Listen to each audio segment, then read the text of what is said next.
Welcome to San Diego Market Movers with the question of the week. Today we have Randi Castle. How you doing today, Randi? I'm doing good, thank you. How are you? I'm doing well.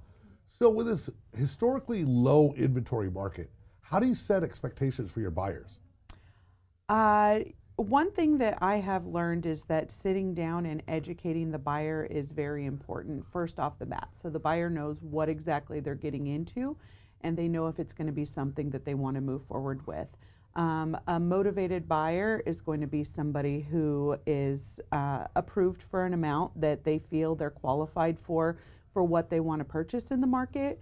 I find that sitting down and giving them the feel of how the market's moving, setting them up on an active search, so they know what the prices are, setting them up on a pending search so they know how fast they're moving, and setting them up on a sold search so that they know exactly what the property, if they missed out, sold for and how much above the competition or the active listing price that it actually went for helps a lot.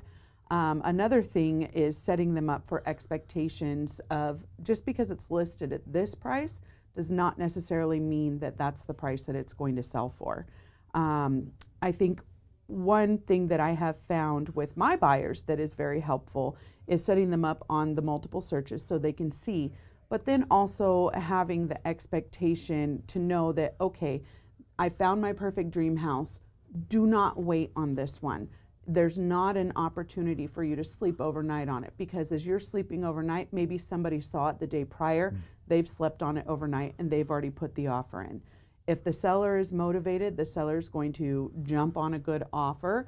Sometimes it takes that they're going to review the multiple offers, and just because you found your dream home, and I find that this is the most discouraging thing, is that the buyers find their dream home and they love it. Well, it also happened to be 17 other people's dream home as well. So now you're in a multiple offer situation where you're trying to put your best foot forward. And it's hard when you're just transactional and you're a piece of paper. You're just a number for the seller for the most part, because you know that's what they're looking at is their bottom line. So coming in, having the expectation that, okay, this might go over asking price. I might have to bring in some cash. I might have to do a difference between the appraisal, because if it's going over, the home doesn't appraise, you might have to bring in, 10, 15, 20. We've even seen up to 100,000 in appraisal gap difference.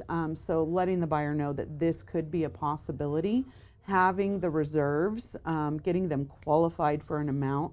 And I think that's one of the expectations that I'm setting up front for my buyers, so that they're not scared, they're not, and they're willing to jump. They're willing to say, okay, let's do it. I want this one. So the motivation. Got you. Well, great answer. Thanks so much for being here today, Randi. Thank you very much for having me. Oh, great. That was Randi Castle with the question of the week.